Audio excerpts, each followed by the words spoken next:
దేశవ్యాప్తంగా గణేష్ చతుర్థి వేడుకలు ఘనంగా జరుగుతున్నాయి. ఎక్కడ చూసినా వినాయకుడి మండపాలు దర్శనమిస్తున్నాయి. వివిధ రూపాల్లో వినాయకుడు కనువిందు చేస్తున్నాడు. అందరూ భక్తి శ్రద్ధలతో లంబోదరుణ్ణి కొలుస్తున్నారు. అయితే ఈసారి కూడా వినాయక వేడుకల్లో ముంబైలోని జిఎస్పి సేవా మండల్ మహాగణపతి విగ్రహం వార్తల్లో నిలిచింది.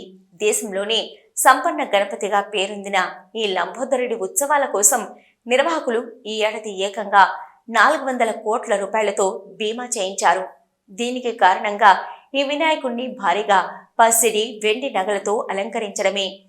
ముంబై శివారు ప్రాంతమైన మాతుంగాలో ఈ కాస్ట్లీ గణేశుణ్ణి ప్రతిష్ఠించడం జరుగుతుంది.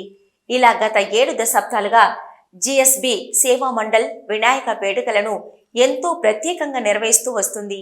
ఈసారి 70వ వార్షికోత్సవాన్ని పురస్కరించుకుని మండపంలోని లంబోదరుణ్ణి ఏకంగా 66 కేజీల బంగారం, 325 కేజీల వెండి ఆభరణాలతో అలంకరించడం జరిగింది. అందుకే ముందు జాగ్రత్తగా ఈ ఉత్సవాలకు 400.58 కోట్లతో బీమా చేయించామని నిర్వాహకులు ప్రముఖ మీడియా ఏజెన్సీతో చెప్పారు. 2023లో కూడా ఈ గణేష్ మండపానికి 360.40 కోట్లకు బీమా తీసుకోవడం జాతీయ స్థాయిలో మీడియా దృష్టిని ఆకర్షించింది. ఇక మండపంలో భద్రతా చర్యల్లో భాగంగా ఫేషియల్ రికగ్నైజేషన్ కెమెరాలను ఏర్పాటు చేశారు నిర్వాహకులు.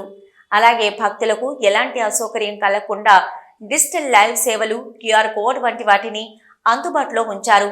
ఇవాల్టి నుంచి ఈ నెల 11 వరకు 5 రోజుల పాటు ఈ సంపన్న గణేశుడు వేడుకలను నిర్వహించనున్నారు.